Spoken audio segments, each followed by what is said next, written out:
15 दिन पहले Chandigarh summer special train में बरेली मुरादाबाद रेलवे स्टेशन के बीच बैग में बंद मिले नवजात को जिस मां ने जन्म दिया वह खुद अभी नाबालिग है।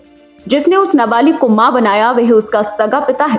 अपने पिता की हवस का शिकार होने के बाद गर्भवती हुई किशोरी को डिलीवरी के लिए दिल्ली ले जा रहा था, लेकिन वाराणसी पहुंचते ही ट्रेन के शौचालय में प्रसव हो गया था। मुरादाबाद में ट्रेन पहुंचने पर नवजात बच्चे को उसी रात अस्पताल में भर्ती कराने के बाद पुलिस ने अज्ञात माता पिता की तलाश शुरू कर दी थी। जिस बैग में बच्चा मिला था उसमें सिम कार्ड मिला था। उसी सिम कार्ड के आधार पर बच्चे की मां का पता चला। रेलवे पुलिस के अनुसार आरोपी पिता की तलाश जारी है। बीती 22 जून को पटना से चली चंडीगढ़ समर स्पेशल ट्रेन जब बरेली मुरादाबाद रेलवे स्टेशन के बीच पहुंची तो जनरल कोच में एक नीले रंग का बैग मिला था, जिसमें एक दिन का नवजात शिशु था। सूचना पर मुरादाबाद रेलवे स्टेशन पर जीआरपी, आरपीएफ और चाइल्ड लाइन की टीम एक्टिव हो गई। नवजात की हालत देखते हुए उसे जिला महिला अस्पताल में भर्ती कराया गया, जहां उसका इलाज जारी है। डॉक्टर इरम व डॉक्टर निर्मला पाठक ने बताया था कि यह बच्चा काफी देर तक बैग में बंद था, इसलिए इसका ऑक्सीजन लेवल बहुत कम हो गया था। 10 दिन के उपचार के बाद शिशु की हालत में काफी सुधार है, लेकिन अभी भी यह बच्चा एसएनसीयू वार्ड में एडमिट है।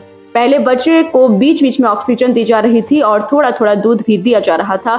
अब ऑक्सीजन पूरी तरह से हटा ली गई है और नवजात को ऑरल फीड भी कराई जा रही है। दिन प्रतिदिन बच्चे की हालत में सुधार हो रहा है। बिहार के छपरा जिले का निवासी, पेशे से दिहाड़ी मजदूर यह व्यक्ति अपनी बेटी को शारीरिक शोषण का शिकार बनाता रहा। जांच में पुष्टि हुई कि किशोरी गर्भवती हो गई थी। बैग में मिले एक सिम कार्ड से पुलिस को अहम सुराग मिला था। सिम की लोकेशन और कॉन्टैक्ट डिटेल से छपरा के जिस गांव तक पुलिस पहुंची, वहीं से पूरे मामले की पुष्टि हुई। सिम कार्ड नवजात की मां के जीजा के नाम था। परिजन ने गर्भवती नाबालिग को दिल्ली में ले जाकर प्रसव कराने की योजना बनाई थी, लेकिन वाराणसी पहुंचते ही ट्रेन के शौचालय में प्रसव हो गया। इसके बाद नाबालिग मां और उसका पिता नवजात को बैग में बंद कर समर स्पेशल ट्रेन में छोड़कर भाग निकले। नवजात रेलवे स्टाफ के माध्यम से चाइल्ड लाइन और फिर अस्पताल पहुंचाई गई। बाल कल्याण समिति के पदाधिकारियों के अनुसार इस नवजात की मां ने लिखित में समिति को दिया है कि वह बच्ची को स्वीकार नहीं कर सकती, वह इस औलाद को नहीं रख सकती, वह उसे किसी और के नाम पर छोड़ रही है। समिति के अनुसार अब अगले 2 महीने तक बच्ची का स्वास्थ्य मूल्यांकन और निगरानी चलेगी, फिर उसे लीगल फ्री घोषित किया जाएगा। इसके बाद उसका विवरण कारक की वेबसाइट पर अपलोड किया जाएगा, फिर गोद लेने की प्रक्रिया शुरू होगी। 22 जून को हमारे यहाँ एक समर स्पेशल आती है, उसमें जनरल कोच में एक बैग में रखे हुए बच्चे की सूचना प्राप्त हुई थी। नवजात शिशु था। उस शिशु को तत्काल ट्रेन से उतार करके और हॉस्पिटल पहुंचाया गया और आगे जांच के क्रम में जब उस बैग की तलाशी ली गई तो उस बैग में एक सिम कार्ड मिला था।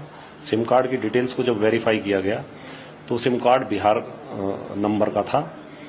उस नंबर को ट्रेस करने हेतु यहाँ से हम लोगों के द्वारा टीम भेजी गई थी।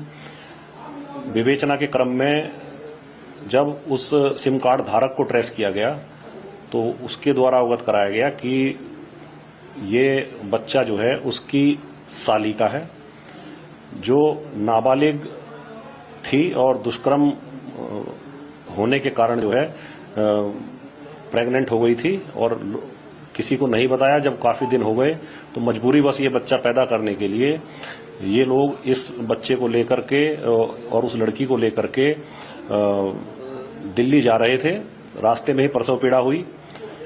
ट्रेन के बाथरूम में लड़की ने अचानक बच्चे को जन्म दे दिया, जिससे लोग घबरा गए। उन्होंने एक बैग जो उनके पास था उसी में रख करके उसको, और जो एक ट्रेन इधर मुरादाबाद की तरफ आ रही थी उसके जनरल कोच में टांग दिया था और वहीं से बनारस से ही वापस चले गए थे।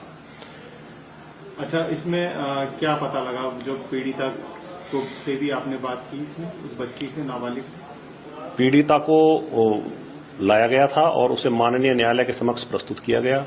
उसके द्वारा अपने बयान अंकित कराए गए हैं, जिसमें उसके द्वारा जो है पिता के द्वारा दुष्कर्म करने की बात बताई गई है और इसी के आधार पर जो है विवेचना में संबंधित धाराओं की बढ़ोतरी करके आगे की विवेचनात्मक कार्रवाई प्रचलित है। तो इसकी इन्वेस्टिगेशन और पूरा मुकदमा कहां से चलेगा? ये जो है अभी तक की विवेचना से इसका घटनास्थल जो है बिहार का होना पाया गया है, तो वहीं पे और अब आगे सब चीजें कलेक्ट करके और वहीं आगे वहीं से आगे